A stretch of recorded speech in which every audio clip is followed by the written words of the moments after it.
Should you draft Julio Jones? The age-old question, or at least the one for the past couple of years, because everyone's always split on this guy.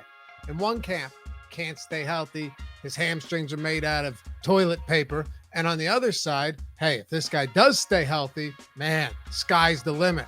There's never going to be a consensus on him for that reason, though, because with a guy like Julio, we never know if he's going to stay healthy. There's the assumption that he can't, that he can. And even if he does, we don't know if he's going to be good or not. So that's what we're here to do. We're here to figure it out. I'm Dave Loughran. Let's do this. Hit the thumbs up, subscribe to the channel, and leave a comment down below. I try and read and respond to all of them. That's all we're doing today. We're talking about Julio Jones. This is a huge piece. Maybe you don't think so. I do, for a couple of reasons. I'm not talking about trying to figure out if he's going to stay healthy or not. We can't do that. We don't even know that if he does stay healthy, if he's going to be good.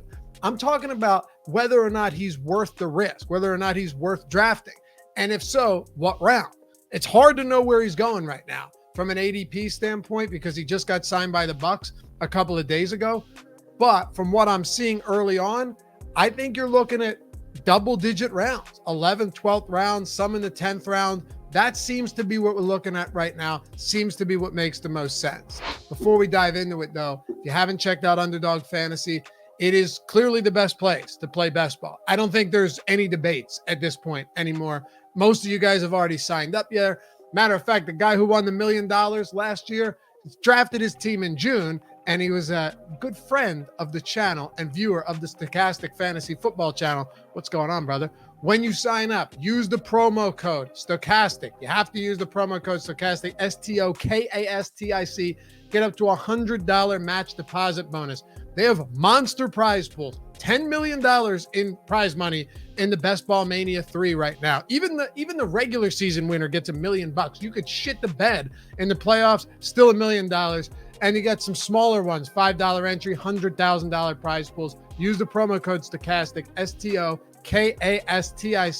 Get up to $100 deposit bonus when you sign up over at underdogfantasy.com. All right, let's rewind the tape for a second here. Last year, I was banging the drum hard for Antonio Brown. I'm going to come full circle here, so bear with me. In the 8th round, was I right?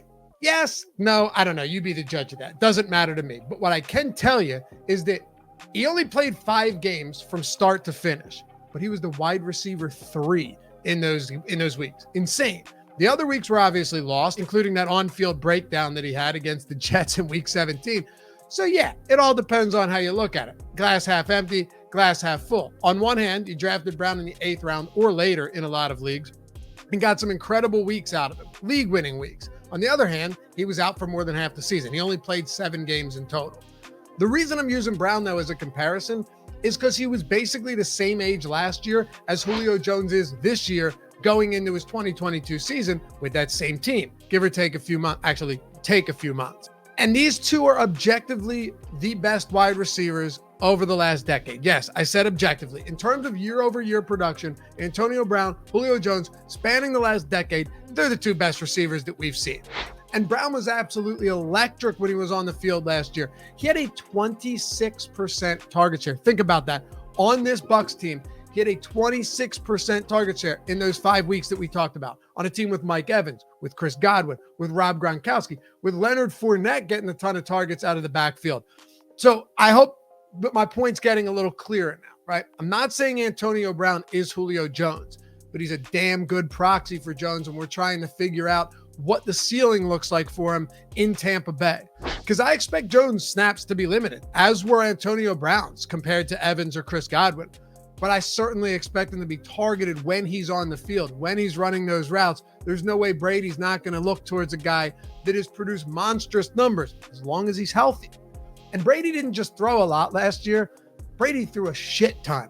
We're talking 719 times to be exact. Just to put that in context, not only was it the most in football, it was the most by almost 50 attempts. The Bucs threw over 66% of the time on the season.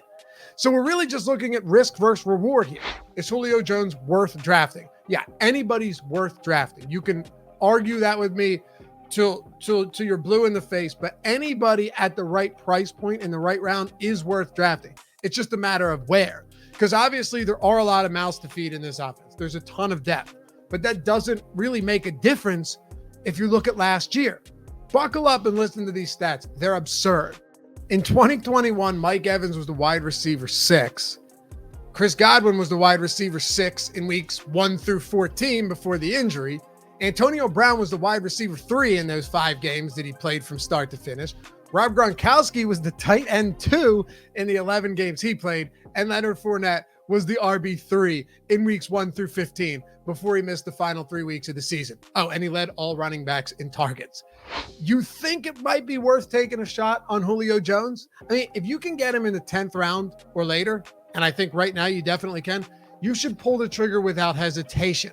And he's going later than that right now. There's just too high of a ceiling here. Even if I only get 10 games from Julio Jones, I'll definitely take the chance. Because what risk is there that late in the draft? It's all mitigated. It's baked into his price tag right now. The injury risk is already baked in. It's the most pass-heavy team in the league with the best quarterback to ever play the game. If you want to say like Max Kellerman that he's going to fall off a cliff, what was that, 6 years ago? What's he won? 3 Super Bowls since then? The guy just keeps going. I'm not counting Brady out until he's done. And also, they've legitimately supported last year. This offense legitimately supported league-winning players at every single position. Even with the Bucs having Ryan Jensen go down with this knee injury, they still have time to find a decent, serviceable enough replacement at center until he returns, if he returns at all. And Julio Jones, despite a miserably sad season, I felt bad for him last year, still one of the greatest receivers to ever play the game. If he stays healthy, even for just one more season, or even most of this season, who knows what's going to happen. And I'd like to think Mike Evans is telling the truth when he says Julio Jones still has a lot of juice left. More than that, I'd like to find out for myself. Appreciate you guys watching. As always, we'll catch you back here for the next one. Peace.